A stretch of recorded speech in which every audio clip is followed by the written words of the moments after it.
प्रिय विद्यार्थियों, हिंदी कक्षा में आपका हार्दिक स्वागत है।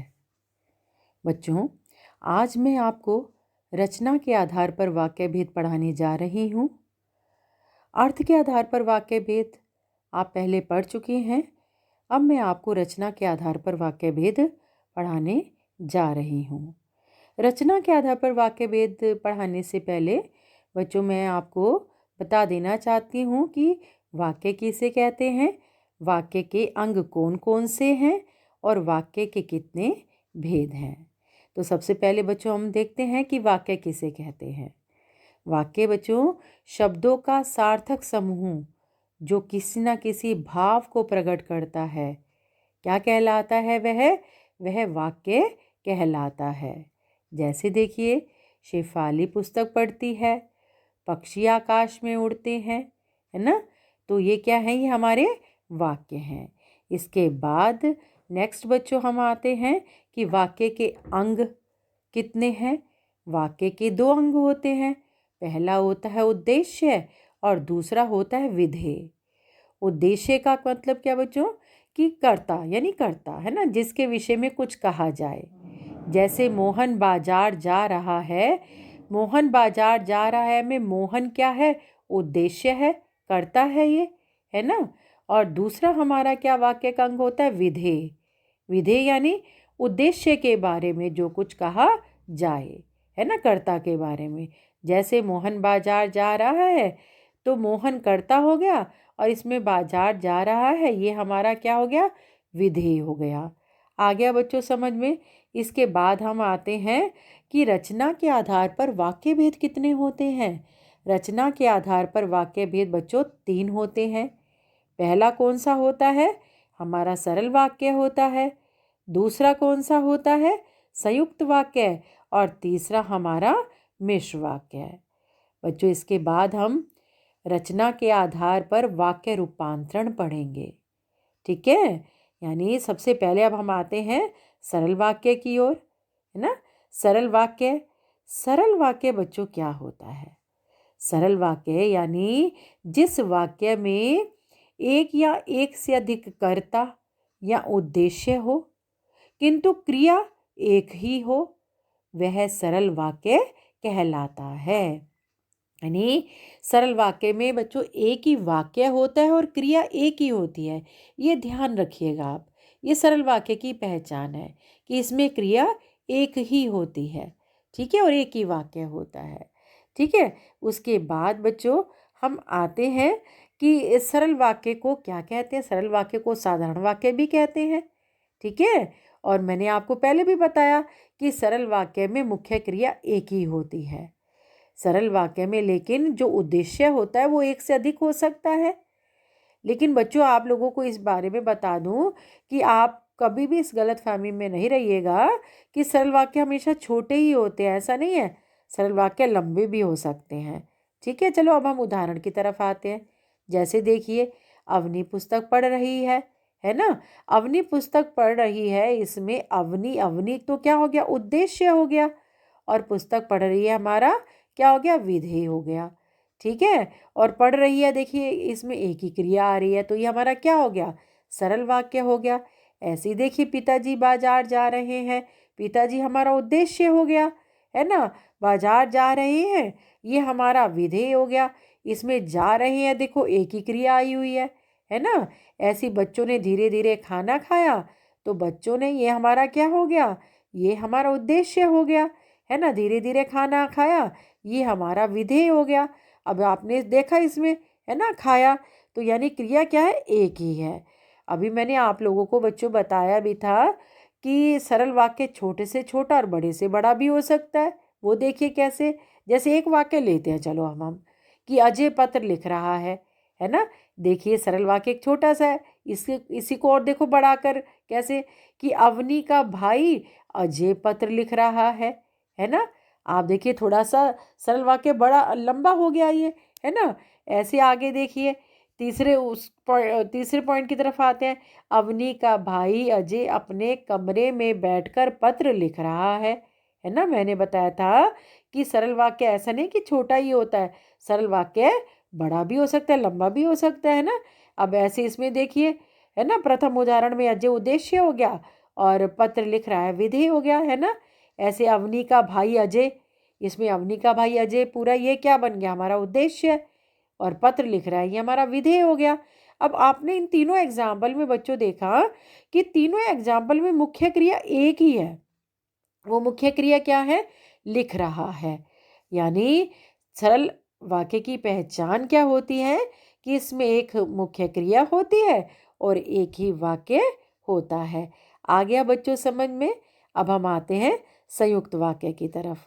संयुक्त वाक्य में देखिए बच्चों क्या होता है कि इसमें दो या दो से अधिक स्वतंत्र वाक्य योजक शब्दों द्वारा जुड़े रहते हैं। ठीक है, और हमारे योजक शब्द क्या है, योजक शब्द थोड़ा सा बता दूं आपको कि संयुक्त वाक्य की पहचान आपको कैसे करेंगे। अगर वाक्य में और, तथा, एवं, या तो, ना तो, किंतु, परंतु, पर, लेकिन, फिर, इसलिए, अन्यथा, वरना, तो, अतः ये आया हुआ है, तो हम इसकी पहचान कैसे करेंगे, पहचान करेंगे कि ये संयुक्त वाक्य है। ठीक है, और थोड़ा सा बता दूं बच्चों, योजक यानी समुच्चय बोधक, यानी जो अवयव शब्द दो शब्दांशों, वाक्यांशों अथवा दो वाक्यों को जोड़ने का कार्य करते हैं वो समुच्चय बोधक कहते हैं उन्हें, है ना, यानी योजक कहते हैं। तो ये इन योजक के कितने भेद हैं, दो भेद हैं। एक हमारा क्या है, समानाधिकरण, और दूसरा क्या है, व्यधिकरण। ठीक है, अच्छा, अब हम समुच्चय के बोधक के जो दो भेद होते हैं इसमें पहला हमारा हो गया समानाधिकरण। समानाधिकरण में मैंने आपका कौन कौन से शब्द आते हैं देखिए, और, तथा, किंतु, परंतु, लेकिन, अतः, इसलिए, अन्यथा, वरना, या तो, अथवा, एवं, ना तो, ये हो गए। और व्यधिकरण में क्या क्या आते हैं योजक शब्द देखिए, ये कि जो, जिसने, जिसे, जिसका, जिन्हें, जब तब, जहाँ, जैसे वैसे, यदि तो, क्योंकि आदि। और ये समानाधिकरण जो बच्चों होते हैं समुच्चय बोधक, ये हमारे संयुक्त वाक्य में लगते हैं, और जो व्यधिकरण होते हैं ये हमारे मिश्र वाक्य में इन योजक का प्रयोग होता है। आ गया समझ में बच्चों। अच्छा, अब हम आते हैं उदाहरण की तरफ। संयुक्त वाक्य के उदाहरण को देखते हैं हम। मैंने उसे पढ़ाया और नौकरी दिलवाई। और अगला नेक्स्ट आइए, उसे गृह कार्य समाप्त करना था इसलिए देर रात तक जागता रहा। तीसरे में आइए, मैंने राम को खाना दिया लेकिन उसने खाना नहीं खाया। अब आगे देखिए कि इसमें मैंने उसे पढ़ाया और नौकरी दिलवाई, यानी और आ रहा है इसमें देखिए आप, और दूसरे वाक्य में इसलिए आ रहा है, और तीसरे में लेकिन आ रहा है। यानी ये इसलिए और लेकिन ये किसके द्वारा जुड़े हुए हैं, ये योजक द्वारा जुड़े हुए हैं, है ना।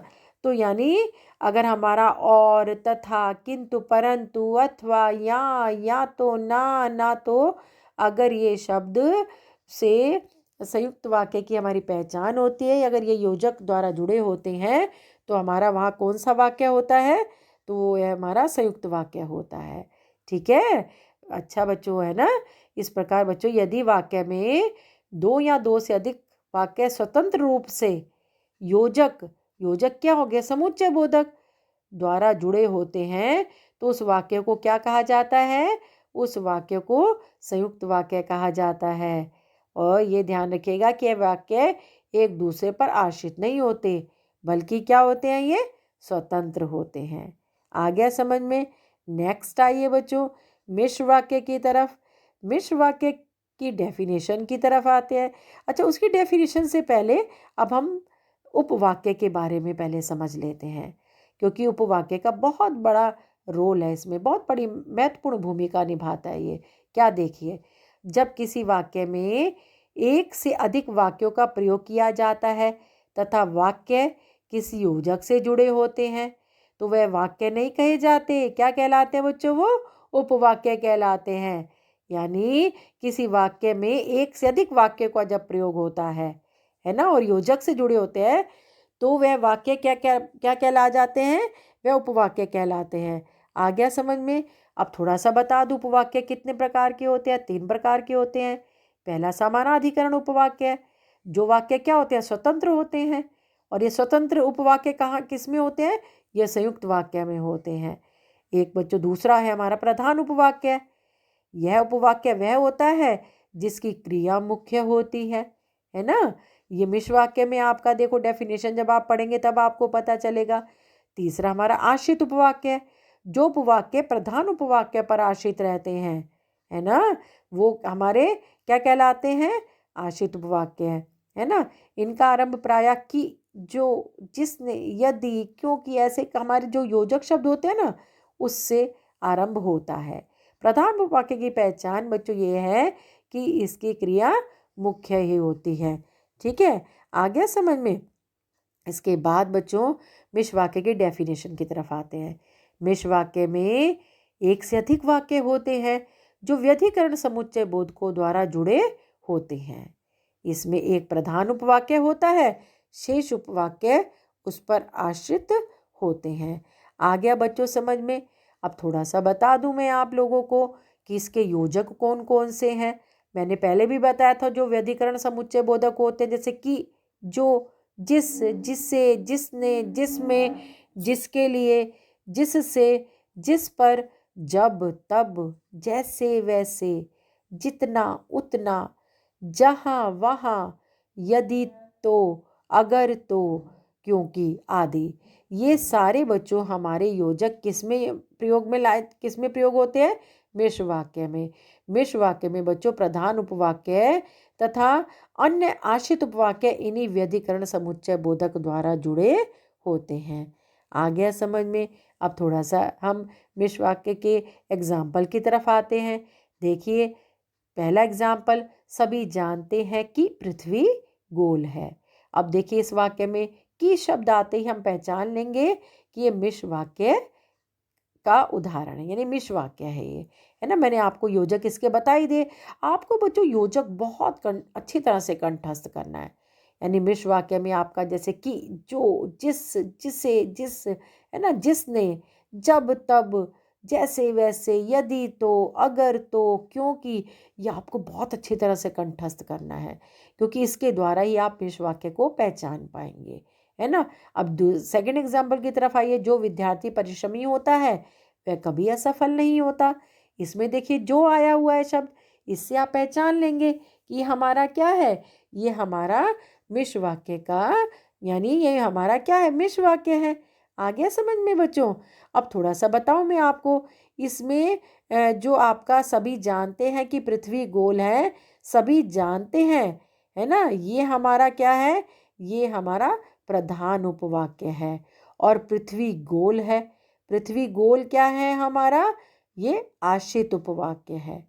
ठीक है, आ गया समझ में बच्चों। और ऐसे ही इसमें जो विद्यार्थी परिश्रमी होता है ना, जो विद्यार्थी परिश्रमी होता है, ये हमारा आश्रित उपवाक्य है। वह कभी असफल नहीं होता, यह हमारा प्रधान उपवाक्य है। ठीक है बच्चों।